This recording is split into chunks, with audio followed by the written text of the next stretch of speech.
Bienvenidos a una nueva edición de la cobertura del Mobile World Congress. Estamos en Barcelona cubriendo y por fin tengo un panel de habla hispana con gente de América Latina que está participando aquí en el Congreso, porque como saben llevo todos los paneles hasta ahora en inglés y se agradece mucho el poder hablar en el idioma nativo de uno. Así que bienvenidos a este panel, mini panel, un poco sobre regulación, un poquito sobre tendencias del mercado. Vamos a ver dónde nos lleva este panel. Bienvenidos a los dos. Muchas gracias. Bueno, primera pregunta, ya que te tenemos aquí de IFETEL, vamos a hablar de la red de 700 MHz, que es un pequeño experimento, podríamos ponerlo en esos términos, teniendo en cuenta que, como nos contaba José Otero, solo Ruanda tiene un ejemplo parecido, que no sé, de hecho, luego José nos puedes comentar si el ejemplo de Ruanda a nivel regulatorio a la IFETEL le puede servir de algo o no. No sé si te querrás mojar con eso, pero primero cuéntanos tú un poco en qué consiste esta red para aquellos que no la conozcan y por qué yo le llamo experimento, que seguramente tú habrás entendido por qué me refiero en esos términos. Claro que sí, lo entiendo muy bien.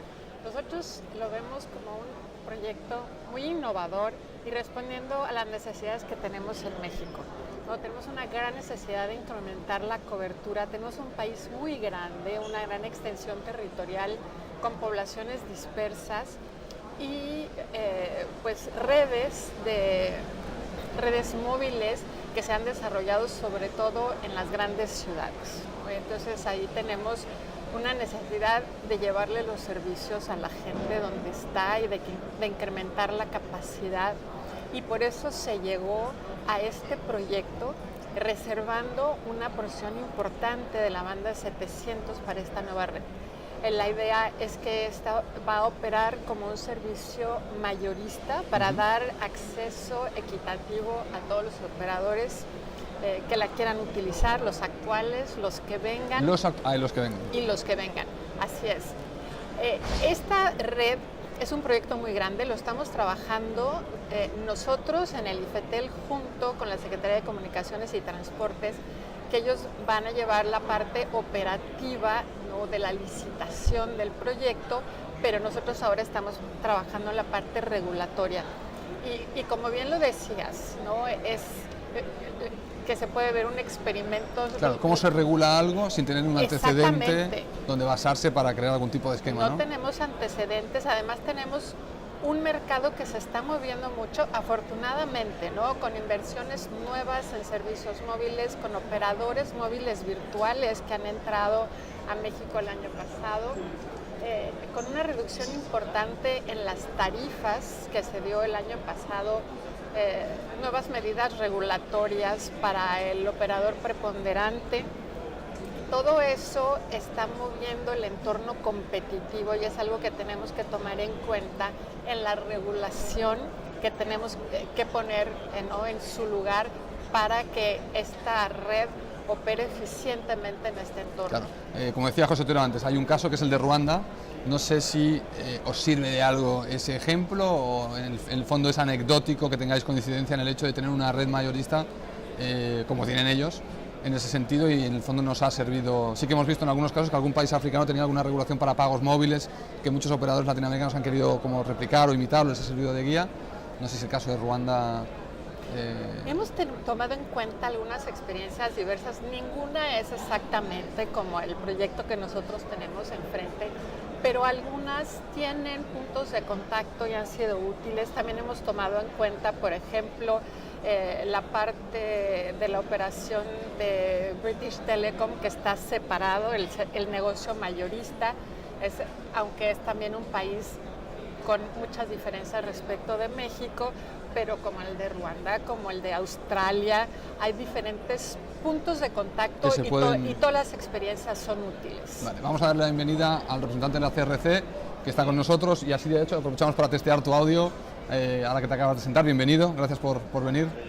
Imagino que es complicado venir desde en estos pabellones que son infinitos. El otro extremo de la feria es enorme. Bueno, bienvenido. Estamos hablando con IFETEL de la red de 700 MHz que tienen mayorista. Le voy a dar la palabra a José Otero, pero si tú quieres hacer algún comentario desde vuestro punto, teniendo en cuenta que no estáis involucrados en este tema para nada. No, se está cargando las gestiones en el espectro. Claro, están en otro área. Así que bueno, vamos a dejarle a José que nos cuente qué te parece a ti esta propuesta de México de hacer esta red mayorista, si es que desde 4G Américas tenéis alguna... Yo parto en desventaja, porque como ella es la reguladora de México, ella tiene unos detalles mucho más precisos.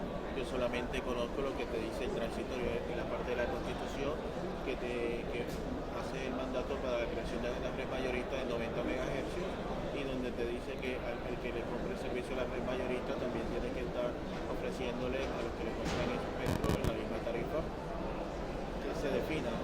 La cuestión es, como no existen los pliegos, todavía no se han publicado, yo no sé cuál es el esquema, cuál va a ser el rol de gobierno exacto, más definido de lo que está. Yo no sé si va a haber algún itinerario de despliegue. Menciona en los casos de Ruanda. Hay que ver que desde Kigali hasta la zona remota rural de Ruanda tienen unas distancias que son muchísimo más cortas de lo que puedes tener en el caso de México. También tenemos unas grandes diferencias en topografía, también cuál es la tecnología que ya está desplegada. México es un país de muchísimas variantes, como todos los países latinoamericanos, como Colombia, donde vas a encontrar posiblemente tecnología de punta en los grandes centros urbanos, y cuando te vas a las zonas rurales es como encontrar una realidad alterna donde los servicios son muchas veces escasos o las velocidades no se equiparan con lo que uno puede tener en los grandes centros metropolitanos. Mi posición desde 4G América en México es un país grandísimo, más de 100 millones de mexicanos, con una actividad recientemente bastante movida en la parte móvil, pero con muy poco espectro asignado para servicios móviles, ¿entiendes? Aún con 90 MHz siendo utilizado para la red mayorista, México se pone más o menos en 330, 340 MHz asignados para espectro. Esto es muy poco teniendo en cuenta el volumen de tráfico que se genera en el país y todos los servicios y aplicaciones que se desean. Colombia, que es un país mucho más pequeño, tiene aún llegando a 340 MHz en México. Colombia lo va a superar con más de 50 MHz y Colombia ya tiene anunciado 25 MHz adicionales para este año, y esto es siquiera tocar la porción de 700 MHz. Esto es teniendo en cuenta de que México va a licitar 60 en AWS este año y todavía no ha licitado 2,5. Ok, estupendo. Bueno, vamos a dejar la red de 700 MHz y vamos a pasar más a la parte de la regulación de la neutralidad de la red, que es otro tema que está ahora muy en boga. Incluso hemos visto la LFCC, ha habido bastantes anuncios, que no sé si lo hacen adrede para coincidir con el evento y que así se mezcle todos los anuncios unos con otros. Pero bueno, comentarme un poco cómo veis desde México la parte de neutralidad de red. Saltamos a Colombia y después que José Otero, a ver si 4G Américas tiene también alguna visión al respecto. Claro que sí. Nosotros se nos hace interesante, muy interesante ver hacia dónde se está moviendo Estados Unidos, claro, de una realidad también muy distinta. Ellos venían de una regulación donde se separaban totalmente unos servicios de otros. Nosotros en México no estamos en ese caso, pero nos sirve la experiencia. De hecho, estamos obligados en el Instituto Federal de Telecomunicaciones a trabajar en unos lineamientos de neutralidad de red. Eso está previsto en nuestra ley, ¿no? Nuestra muy reciente ley. Es una de las tareas que tenemos pendientes por hacer, pero en la ley ya vienen establecidos algunas líneas generales, ¿no? Donde sí se señala que se debe respetar la no discriminación, no se debe bloquear el acceso, en todo tiempo se tiene que respetar la elección del usuario, del tipo de contenidos, de aplicaciones que quiere ver. Pero también se señala que es posible hacer gestión de tráfico siempre y cuando no tenga efectos contra la competencia. Entonces es algo que tendremos que estudiar en los lineamientos que habrá que sacar. También nuestra misma ley señala algunos otros principios que yo creo que son muy, muy importantes en este marco, y uno es de la neutralidad tecnológica. Y la neutralidad de la competencia, ¿no? en todas las reglas que saquemos.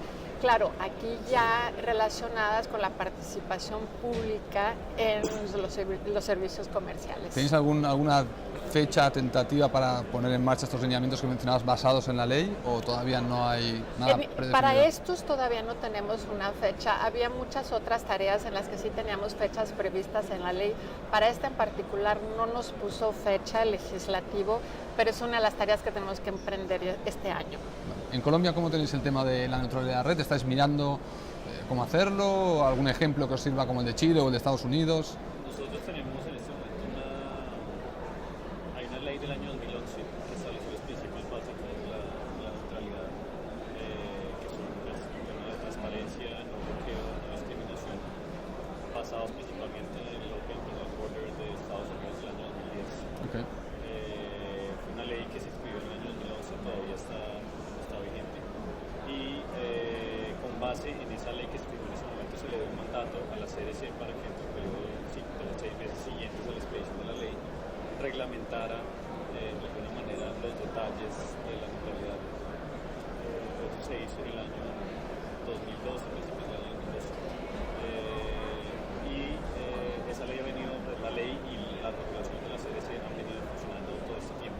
Okay. Están vigentes, que se basan en esos tres principios y se establecen ahí reglas como, por ejemplo, en el caso de transparencia, que los operadores tienen que dar la información sobre cuáles son sus políticas de manejo de tráfico internamente en la red, que no puede haber bloqueo a ningún tipo de tráfico y no discriminación entre los diferentes usos que puede haber de Internet. Obviamente es una discusión que es de actualidad, sobre todo por la decisión de Estados Unidos, que de alguna manera todo el mundo sigue las decisiones que toma Estados Unidos en ese sentido. Cuando digo sigue es porque tenemos que estar atentos a lo que está pasando. Claro. No necesariamente que nuestros marcos legales y normativos sean parecidos, ¿no? Están alineados con la decisión de Estados Unidos, pero que sí discutamos el tema internamente y que discutamos la realidad de cada país. Eso es lo más importante. En el caso nuestro, en Colombia, tenemos diferentes grupos de discusión. Hay uno que es un grupo de discusión de temas de gobernanza Internet que hemos venido trabajando con diferentes agentes interesados. Está la sociedad civil, está el sector privado y cada quien, pues, obviamente desde su posición presenta argumentos en favor y en contra. Pues, que lo que hacen es enriquecer la discusión. Ese grupo, en el caso colombiano, se reúne cada mes y nos ha servido mucho en los últimos meses para definir cuáles son los temas y, en el caso de ser posible, alguna posición como país para llevar a instancias internacionales. Y pues esta es la tarea nuestra, esa discusión se dé y que seamos activos en la discusión. Estupendo. José, no sé si tú tienes algo desde 4G Américas, ¿tenéis alguna posición con respecto a la neutralidad o es algo que como asociación no es...? Nuestra preocupación es que hayan funcionarios públicos que puedan malinterpretar la decisión de Estados Unidos en términos de equiparar la arquitectura de la red, la topografía y toda la estructura de costo de una red fija a la de una red móvil, porque no son iguales, no son completamente iguales. Dentro de 4G América nosotros tenemos diferentes miembros que van desde prestadores de servicios, fabricantes de equipos y desarrolladores de tecnología que tienen posiciones variadas. Afortunadamente están discutiendo el tema internamente para llegar a una posición, pero hasta el momento lo más importante es que se tome en consideración que la estructura de costos de una red móvil, móvil a una fija son diferentes, y esta preocupación surge desde el mismo anuncio que hace el presidente Obama, que te equipara en su anuncio una red Wi-Fi con un móvil. Entonces, no es lo mismo ni en cobertura, ni en costo, ni nada de eso. Entonces, eso es un tema bastante importante. Hemos estado asistiendo a distintos foros como el Regulatel, donde tiene un comité que está estudiando precisamente la neutralidad de red, liderado, me parece, por Chile, con una activa participación de Colombia en este tema. Entonces, lo otro es acordarnos de que las neutralidades de redes, las aprobaciones que se han dado de neutralidad de red en distintos países no son iguales. Chile fue el primero en el mundo en el que aprobaste una ley de neutralidad de red, y el primer caso que va a corte bajo esta ley es: contraté X cantidad de megabits, pero solamente me están dando esta cantidad, que no es un tema realmente de neutralidad de red.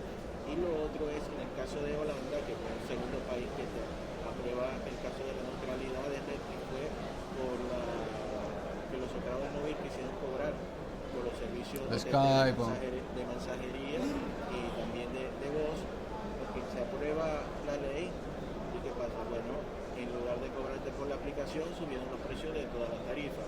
Entonces hay que buscar un equilibrio de la decisión que se haga finalmente. Okay, no sé si habéis escuchado el caso de, creo que era de Suiza, que los propios operadores, antes de que hubiese una regulación de neutralidad, ellos acordaron una serie de prácticas un poco para anticiparse a que el regulador les pusiera, que es algo que hemos visto en algunas industrias, esta especie de autorregulación por parte de los propios actores. No sé si esto es algo que veríais factible en vuestros mercados, que en algún caso, teniendo en cuenta el tipo de jugadores que hay, que pudiera haber una iniciativa partiendo de estos operadores, queriendo ellos decir, bueno, mientras vosotros definís una neutralidad, nosotros ya vamos a ajustarnos una serie de prácticas, un poco como propio lobby o como autopublicidad propia de, bueno, de mejores prácticas, ¿no? No sé si lo concebís en México, por ejemplo. Yo creo que siempre está abierta la posibilidad, ¿no? En estos casos lo que a nosotros nos preocupa es afectar la competencia, afectar al usuario. Entonces, si hay buenas prácticas por parte de la industria, pues esa es una solución que nos deja a todos en una mejor situación. ¿En Colombia esto podría ser posible? Digamos que sí sería posible. ¿O utópico?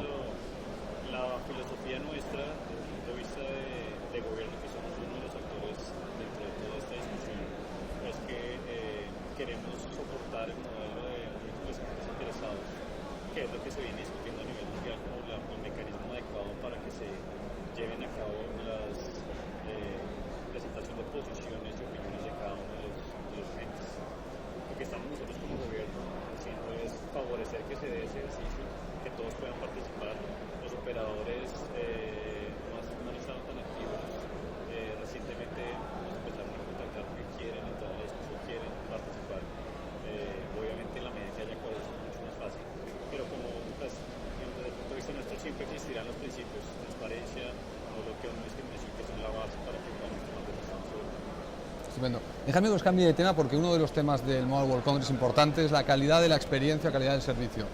Hay otros que suenan más como NFB, como Volte o voz sobre Wi-Fi, etcétera, pero al final de todo hay una especie como de también obsesión por ofrecer herramientas que permitan mejorar la calidad de la experiencia y justo cuando vamos a América Latina, en telesemana.com pones calidad de la experiencia y salen todos los países de América Latina con el regulador intentando poner algún mecanismo en marcha para asegurar que la calidad no baja a ciertos niveles. Es una de las preocupaciones, se ve en encuestas también de varios de vuestros países, está viendo que uno de los principales quejas o sectores con más quejas es el de telecomunicaciones. Si vosotros venís aquí y veis a todos estos proveedores, que no sé si los habéis visto, pero ya fijaros de mi palabra que está pasando, y veis que se intentan vender soluciones de calidad de la experiencia y luego vamos a América Latina y vemos que no pasa esto, un poco cómo os iríais de aquí, cómo llegáis a vuestros mercados diciendo, bueno, parece que lo están intentando, pero cuando luego venimos aquí esto no pasa. ¿Cuál sería la reacción? Bueno, es que tienes toda la razón. Yo creo que ahí, al menos en la experiencia de México, nosotros vemos que sí hay muchas acciones que tenemos que tomar como reguladores. ¿Pero veis a los operadores también tomando iniciativas propias? ¿O? Están haciendo, claro que sí, también sus iniciativas, pero tenemos del otro lado al usuario que muchas veces no tiene los mecanismos necesarios para asegurarse que le están dando la calidad que le ofrecieron. Okay. Que tiene la información en un formato accesible, entendible, porque pues, las cuestiones tecnológicas no siempre son accesibles a los usuarios y ahí como reguladores también tenemos este papel de asegurarnos de que los servicios sean transparentes en ese sentido, ¿no? Que los usuarios puedan comprobar que efectivamente están recibiendo por lo que pagaron y que lo puedan comparar con lo que ofrecen otros operadores. Es importantísimo empoderar a los usuarios. ¿En México ya tienen estas herramientas o estáis en ello? Estamos trabajando en ellos. Okay. Sí. ¿En Colombia? ¿Cómo veis este tema? Desde el año 2011 tenemos un régimen de calidad de servicio que está fundamentado principalmente en las mediciones que se extraen de los sistemas de gestión de las redes de los operadores. Pero definitivamente el componente de experiencia del usuario es muy importante. Y precisamente este año, 2015, estamos haciendo una revisión de todo el esquema regulatorio sobre calidad. Lo que queremos hacer es integrar diferentes tipos de mediciones que nos dan una perspectiva de los puntos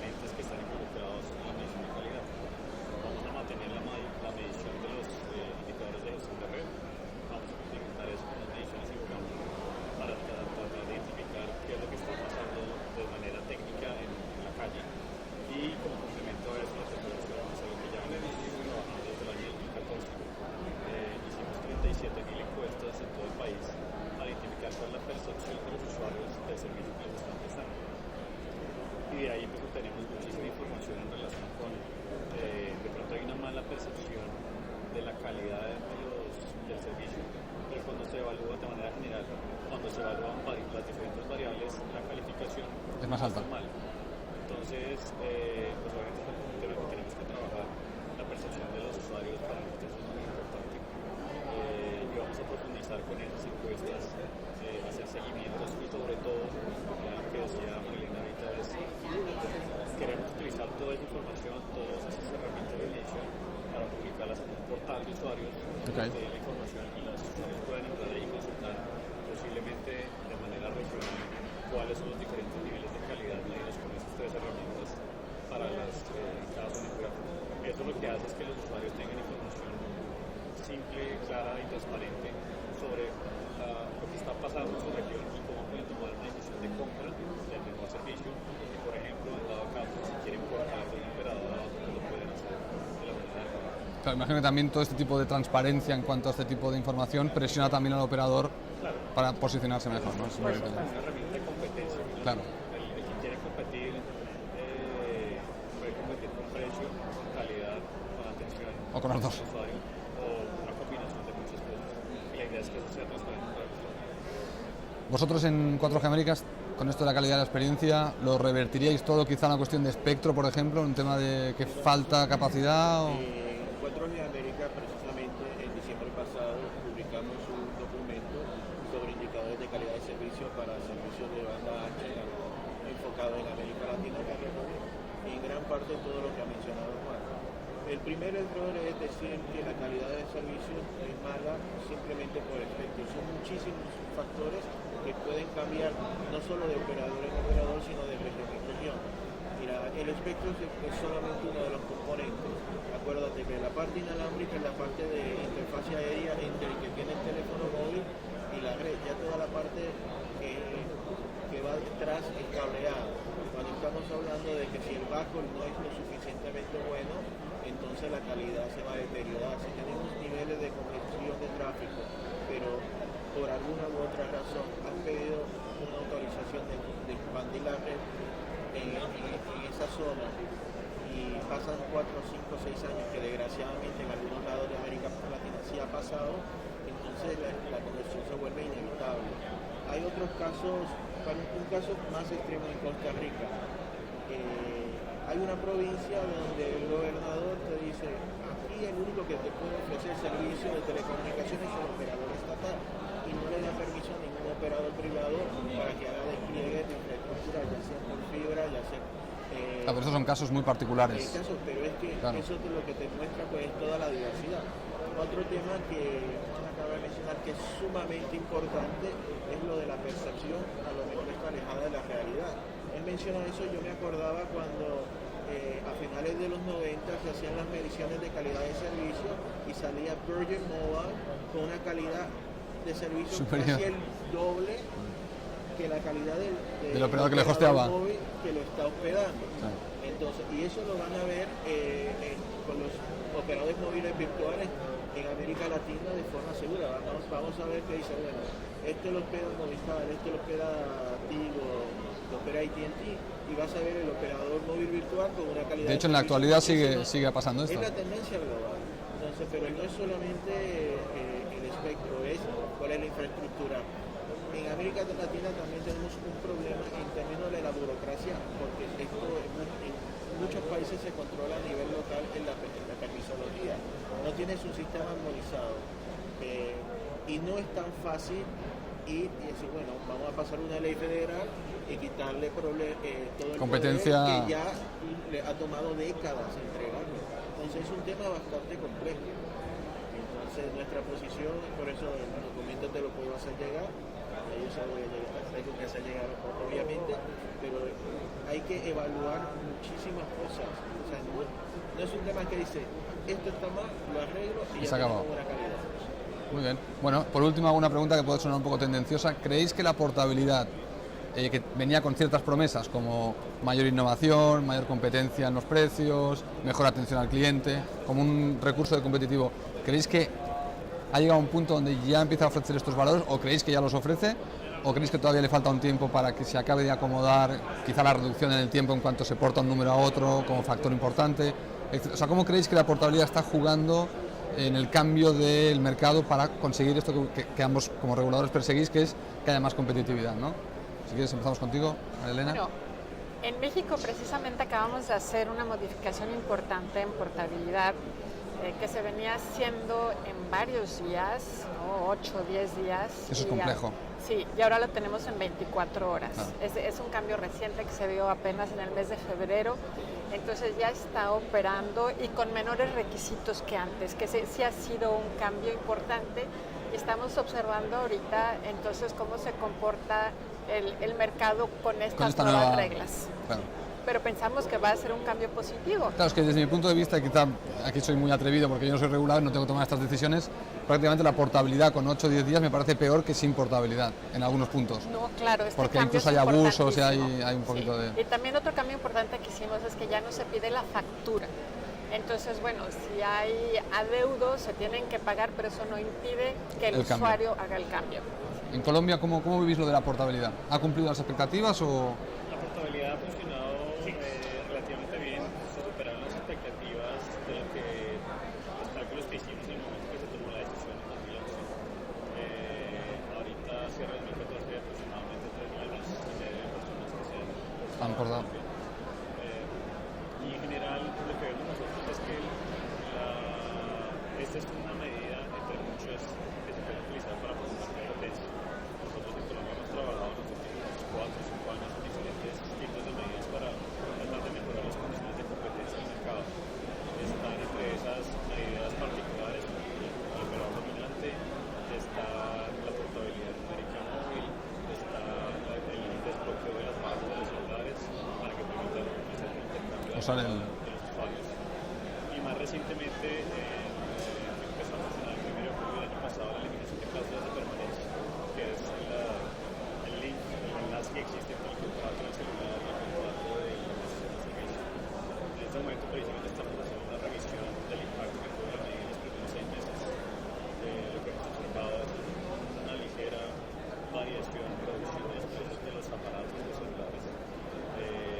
Lo que sí hemos visto es mucha más oferta comercial de parte de los operadores para atraer a los usuarios, porque como ya tienen las ataduras de quedarse con un operador, ya son de alguna manera libres de cambiar. Entonces, finalmente lo que el usuario utiliza es la oferta para tratar de tomar una decisión de compra.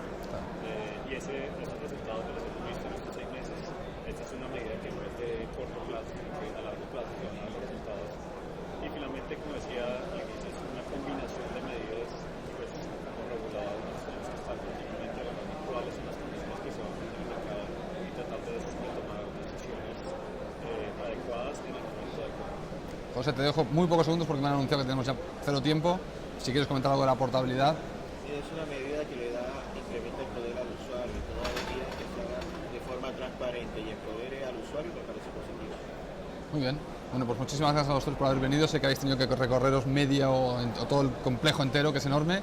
Y bueno, ojalá os pueda ver después de la grabación y veros por aquí en privado. Muchas gracias.